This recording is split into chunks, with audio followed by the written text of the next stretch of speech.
Bonjour à tous, je suis ravi de vous retrouver pour ce nouvel épisode d'un lundi avec Landy. Alors aujourd'hui, on va changer un petit peu, on ne va pas s'intéresser aux composants de la suite observabilité, mais plutôt aux sources de données et plus particulièrement au SNMP. Alors pourquoi le SNMP?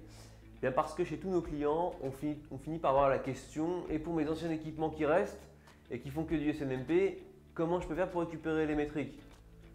Alors il se trouve que chez Splunk, le SNMP, on a toujours su faire mais côté trap, c'est-à-dire qu'on sait récupérer les messages qui sont envoyés par les équipements. Pour ce qui est du polling, de l'interrogation des équipements à distance, là pour le coup on a toujours préféré s'interfacer avec des outils tiers. D'ailleurs il y a toujours un vieux Nagios qui traîne quelque part. La raison, c'est que Splunk n'a pas de moteur de polling d'implémenter pour pouvoir supporter les déploiements à grande échelle. Mais ça c'était sans compter sur le Splunk Connect for SNMP. D'ailleurs, si je prends mon slide, voilà, il se trouve en bas à droite, côté source de données. Alors, le Splunk Connect for SNMP, c'est un composant qui est open source, qui est capable de collecter du SNMP, d'aller le poler, d'aller interroger les équipements, mais aussi de récupérer bien évidemment les trappes. C'est disponible sur GitHub, à l'adresse qui va s'afficher ici, et c'est inclus dans n'importe quelle licence de Splunk. Ça se présente sous la forme de conteneurs Kubernetes. Ça, c'est pour le côté achat et haute disponibilité, le côté achat et scalabilité, pardon. Et c'est supporté par Splunk. Je pense que vous avez compris le concept. Je vous propose de passer à la démo. Attends, bouge pas, regarde. Regarde un peu ce que je t'ai trouvé là. Avec tes 20 €. Ah, voilà. Un routeur et un switch. Puis pour le brancher laptop là, on peut faire un peu plus court. Hein. Ok. Allez, je vais les brancher. Allez. Laptop.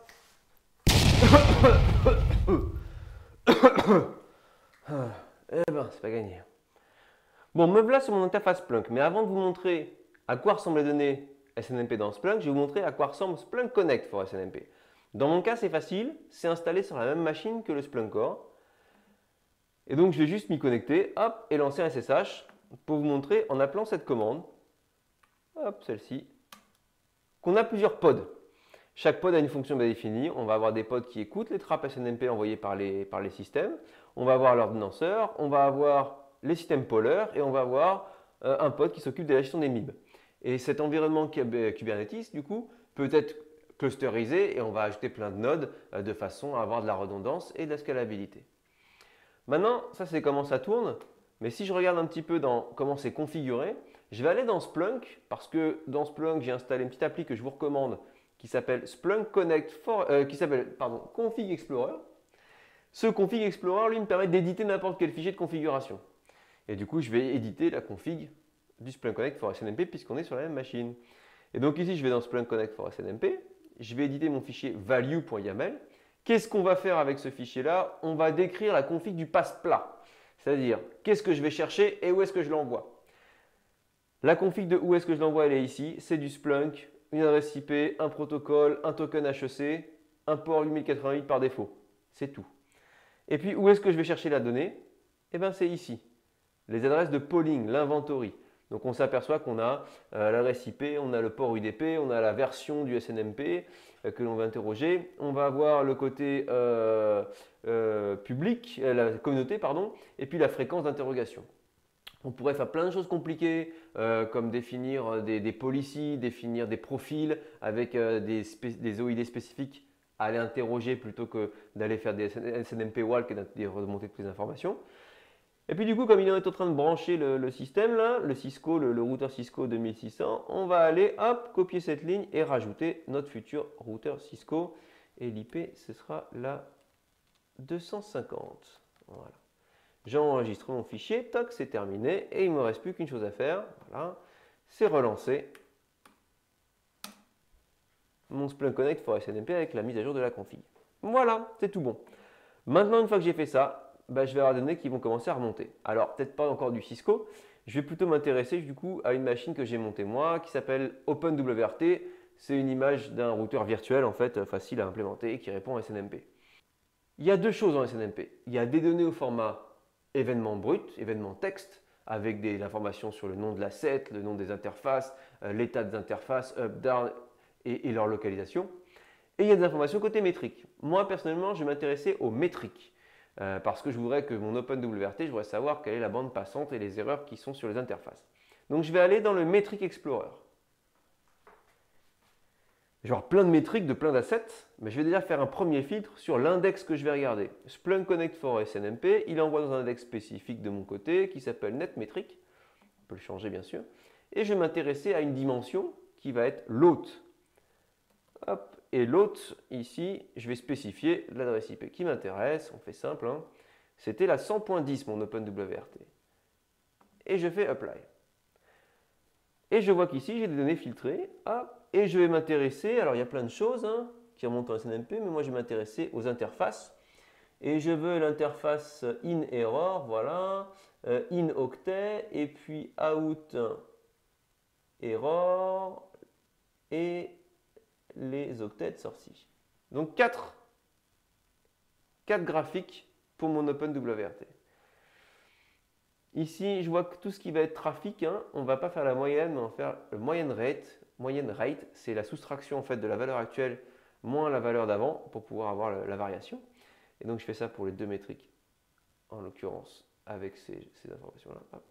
On voit que par contre, pour tout ce qui est erreur, ah, ça c'est la Q-lane, je me suis trompé, j'ai mal cliqué. Il me faut la if. Ah non, j'en ai juste fait un en trop en fait. Et donc ici, on s'aperçoit que toutes les ce qui est erreur, j'en ai pas. Ça, c'est top. Par contre, ici, je vois un métrique pour toutes mes interfaces. Or, mon routeur, lui, il a plusieurs interfaces et je veux le détail par interface. Donc, je vais utiliser une clause ici, split by, et je vais spécifier une autre dimension qui va être en fonction de la MIM. Hein. Mais là, la if MIM, du coup, c'est facile, c'est if name. Donc, je vais chercher, hop, ici, le if name. Vous voyez qu'on vous propose, on n'a pas besoin d'inventer les choses. Interface name, et du coup, au lieu d'avoir un métrique par graphique, eh ben, j'ai 4 métriques par graphique. Et ça, c'est top. Je ne veux pas sur 1 heure, mais je le veux sur 3 heures par exemple. Et me voilà avec des métriques, un graphique que je peux enregistrer très facilement ici sous forme de dashboard pour pouvoir ajouter derrière des menus. On va voir ça. Donc là, je vais l'appeler hop, SNMP GLY. Voilà. Et je vais faire save, toc. Et je vais regarder ce dashboard dans un nouvel onglet. Clac.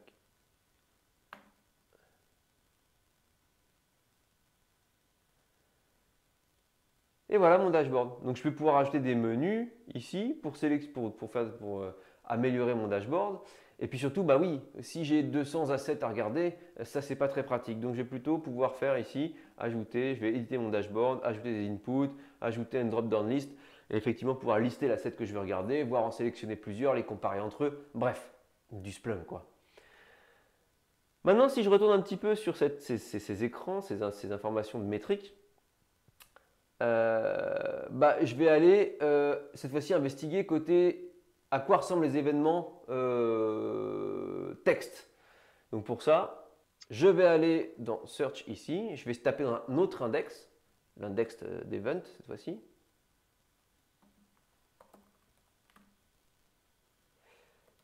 Qui s'appelle du coup non pas NetMetric mais NetOps.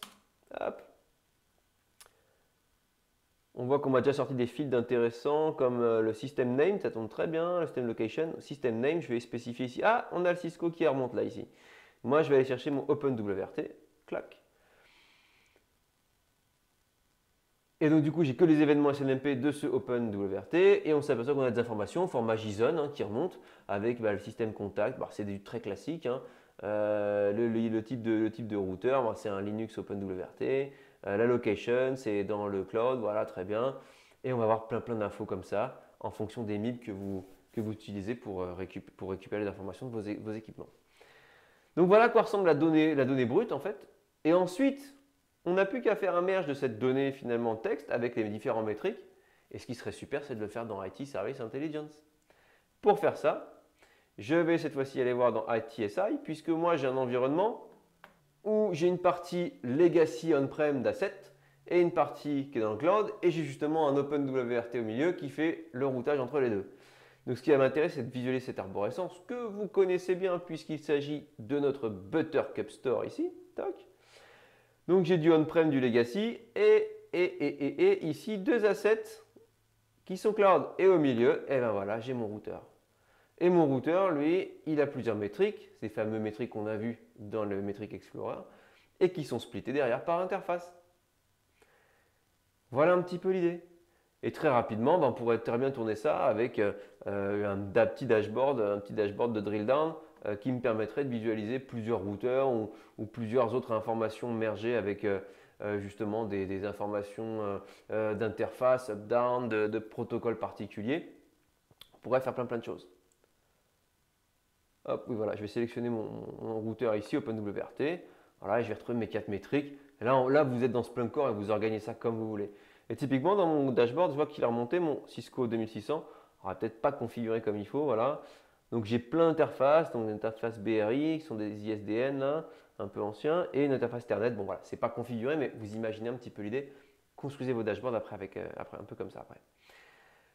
Dernier point, c'est à quoi ressemblent les informations de mon Cisco et qu'est-ce que je peux tirer comme métrique. Là, on voit que j'ai repris les mêmes métriques, hein, les interfaces et les byte in, byte out et ainsi de suite. Maintenant, si je vais chercher côté Metric Explorer et que je regarde ce que me propose du coup Cisco avec les différentes MIB que j'ai dans mon Splunk Connect for SNMP, hop, je suis dans l'analytique. Je refais la même chose que tout à l'heure. Je vais chercher le bon métrique, le bon index.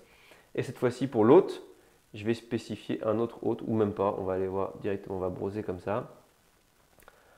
Hop, ici, voilà, je vais retrouver des métriques que je peux monter pour tout ce qui va être BGP, pour tout ce qui va être Cisco sur l'état des flashs, l'état de la mémoire, l'état des processus, du round trip time, voilà, l'état du process syslog de l'asset Cisco, et bien sûr les informations sur les différents états de MIB, états d'interface, pardon. Donc on va avoir plein de choses, et je crois qu'il y a de l'OSPF aussi, j'ai vu quelque part. Ouais. Donc on va avoir plein d'informations en fonction de l'asset que l'on monitore et des MIB que l'on interroge, voilà, que l'on utilise. Bien voilà pour ce qui est de l'introduction à Splunk Connect for SNMP. Donc vous l'aurez compris, hein, c'est un composant qui est gratuit dans n'importe quelle licence de Splunk et qui vous permet d'aller collecter n'importe quel type de données SNMP de vos équipements réseau. Il ne me reste plus qu'à vous souhaiter une bonne fin de journée et de vous revoir bientôt sur un prochain épisode d'Un lundi avec Landy. A bientôt, au revoir.